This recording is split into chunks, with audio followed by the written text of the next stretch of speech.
afternoon to all of you. Today I am here to talk about comma, which is important in both writing and speaking. First of all, I would like to divide my topic into two subtopics. First, I am going to talk what is called comma, and next I'll talk what are the usages of comma. Okay, so let's go to the first topic. What is called comma? Comma is a punctuation mark which is important in both writing and speaking. Why we use comma? Comma is used to separate a list of items or to indicate a slight break. For an example,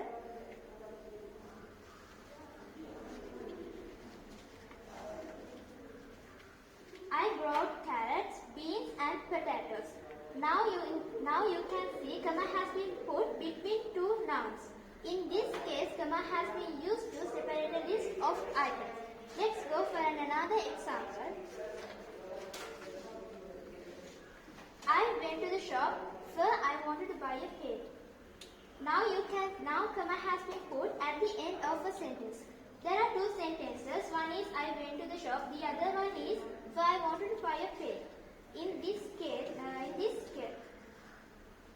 These two sentences are joined by a coordinating conjunction called for. So even though there is a coordinating conjunction to join the sentences, why comma has been put? Why is that? Because in this case, comma has been used to indicate a slight break. And also some students put comma after for like this. This is incorrect. The comma should be put before for. My next topic. What are the usages of comma? So comma is used to separate a list of nouns, verbs, adjectives, and also before tag questions.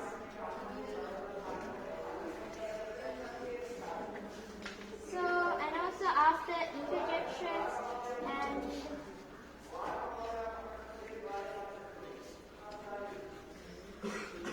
after participle clause, also after an independent clause, and between two independent clauses. Let's see some examples with this. So first one, to separate a series of verbs. So what is called a noun? To separate a series of Series. To separate a series of nouns. What is called a noun? Noun means simply I can say people, places and objects. Those are called noun. For an example, pens, pencils, books, chairs, these are called nouns. So an example has been given here. I bought pens, pencils and books. So the second one, to separate a series of verbs. What is called a verb? In simply, I can say an action like talk, write, and go, sing, like that, present, like that. So even for these, an example has been given here. We went, watched, entered, and came. So the third one, to separate a series of adjectives. What is an adjective and why we use adjectives? Adjectives are used to describe nouns and pronouns. So an example, even for that, an example has been given. My friend is clever, good, and tall. So the fourth one, before tag question. So I have written the structure of tag question. So let's read it.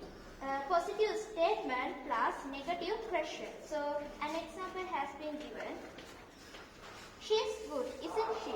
So if you write negative statement, so the tag question should be positive, like this.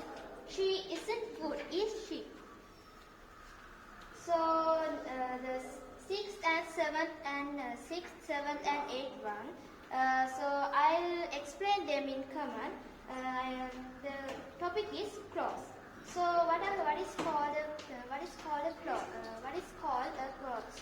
So clause in a sense, a sentence which contains at least a subject and a verb. For some examples, I go home. So there are two types of clauses.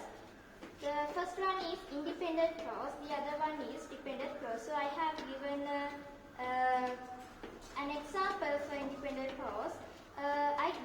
verb. So what is called an independent clause? Independent clause in the sense, independent clause can stand only can or alone without any other sentence, and it delivers a complete meaning.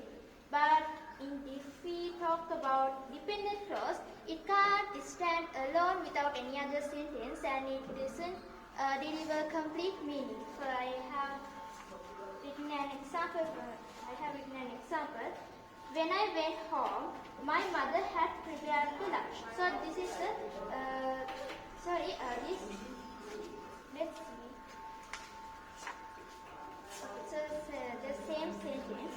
So when I went home, this is the dependent clause, and my mother had prepared the lunch. This is the independent clause. So these both, it means dependent clause and independent clause, these both are called complex sentence. What is called a complex sentence?